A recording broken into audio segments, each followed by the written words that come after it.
she gets really hyper, and then she can get him going too.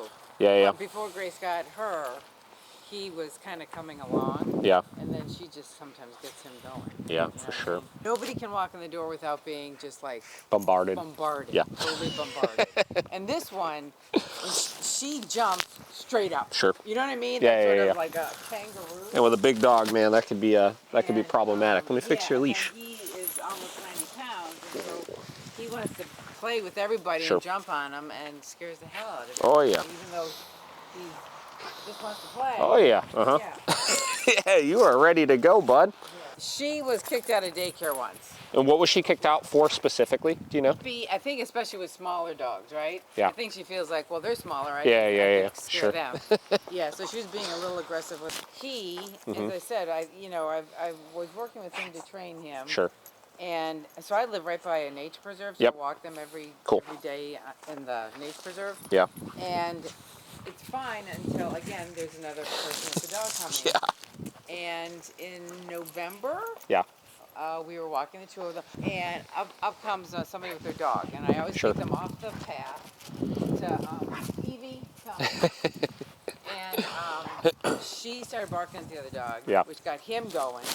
He pulled me down. Oh, wow. I broke a rib. Oh, Jesus. So we have two broken bones now. Two broken bones. Mine is just finally healed. Good, It took good. 3 months Oh, to boy. heal. Jeez. He's ready to go.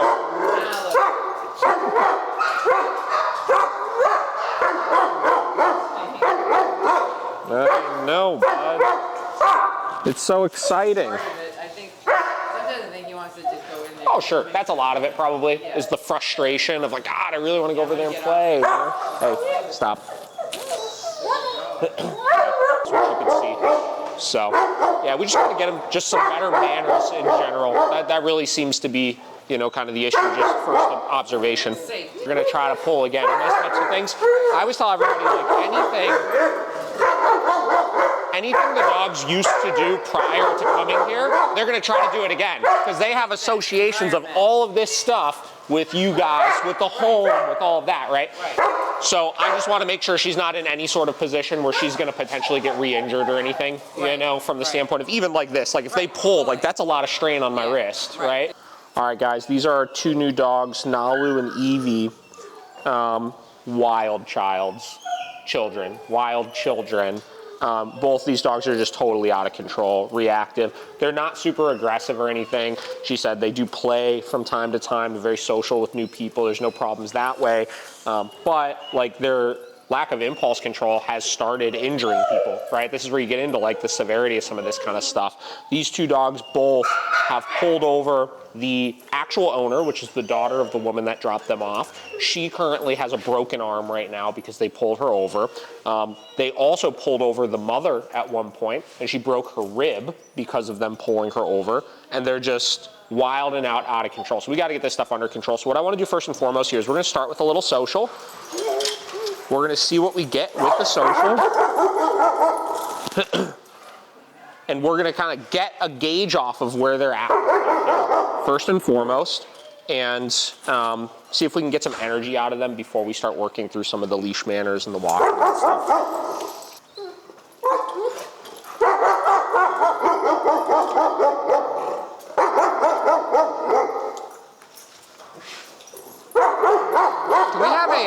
Do we have a little bopper handy? No.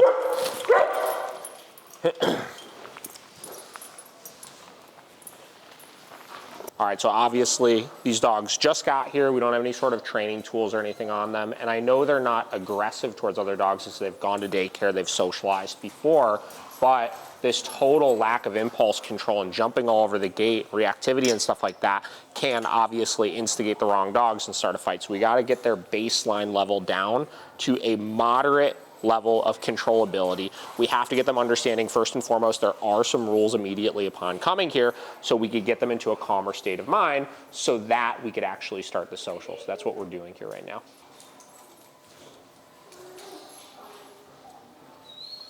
There we go. Much more polite about the dogs approaching. We'll see if he chooses to do the jumping here or not. But you see it's reciprocating into a little bit more calm sniffing.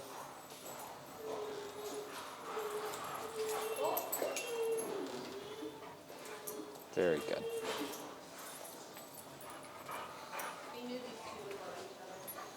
And this is why anytime we have the ability to do our initial introduction with another dog through a gate or through a fence, it's so important because we could see all of that arousal and all of those problems we could potentially run into when we open that gate and address them well before we ever run into an issue. All right, here we go. You ready?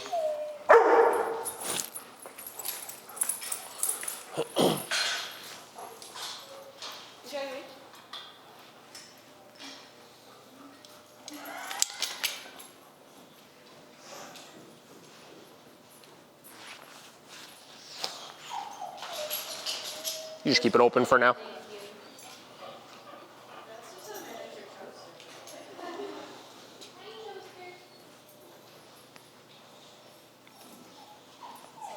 You can get this over here, Paige. French toast, and she's toast crunch.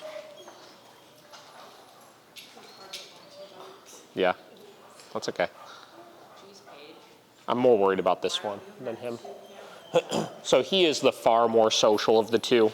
They said, sometimes when she gets nervous, she'll get a little bit nippy and stuff. So you see she's actually keeping herself out of the action. We've got some of the dogs approaching her. But she's doing pretty well right now, so.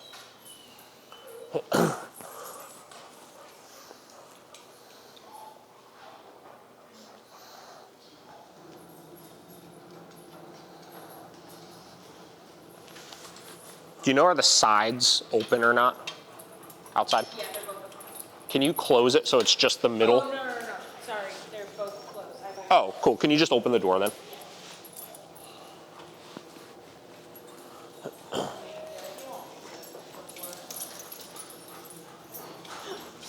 Dang, look at all that snow.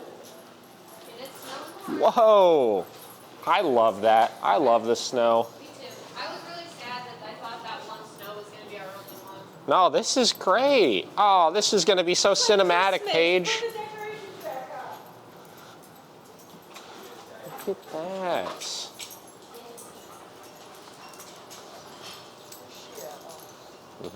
So as I'm doing this, obviously there's no real issues socially right now, which I didn't anticipate, but I'm using this as an opportunity to, one, let them both kind of burn off a little bit of energy because they came in so freaking hot. I wanted to get them to a little bit calmer of a baseline before we start working them. And then two, I'm using this as an opportunity to address general impulse control issues. So in the case of him, obviously we were correcting for the jumping and reacting at the gate. We were able to create immediately, first 15 minutes that he got here, some good inhibitions for it so he could be more polite in these social interactions and be a little bit more manageable for us. And then in the case of her, we haven't seen much so far we've needed to address, but if she were to start jumping or doing anything like that, we could address those problems as well. But this is great so far. David, you have to pull the camera for this morning because Julia fell down the stairs. How far down the stairs did you fall? I didn't fall down the stairs. Did you fall up them? I stumbled. It's fine. I've almost died falling down the stairs 8,000 times. My biggest fear is tripping down this stairs and falling down the wall. So you can tell she's starting to get a little bit frisky here. And that's some of the snapping that they probably were seeing at the daycare when they said that, you know, she was having some problems with it. Because a lot of times when you see a little dog, makes a lot of those weird little snarly noises like that, moves really quick and gets nippy, we don't understand what it is, we get concerned by it, and then our immediate response is to go try to micromanage it. So instead of doing that, we're just going to observe it, and we're going to see if it turns into anything problematic or if it's just her way of playing or setting boundaries, which very well may be the case.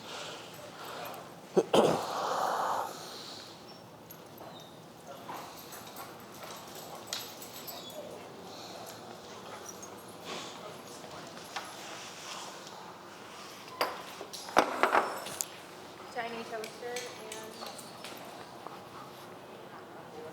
It's Fat Coda.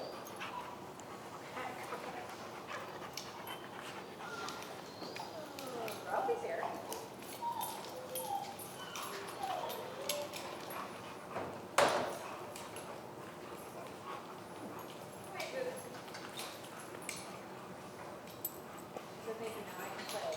Right? I'm going to guess domino.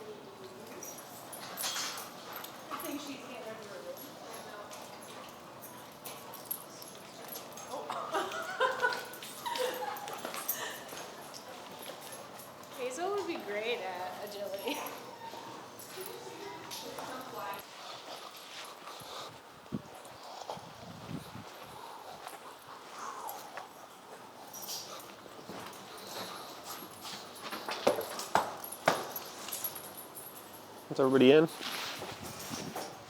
Got one more. Julia, did you get my text? I did, yeah. Okay. Do you know what dog that is? Yeah, Biggie and Wheezy. Oh, okay.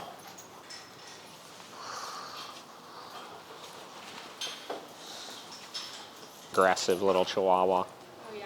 Yeah.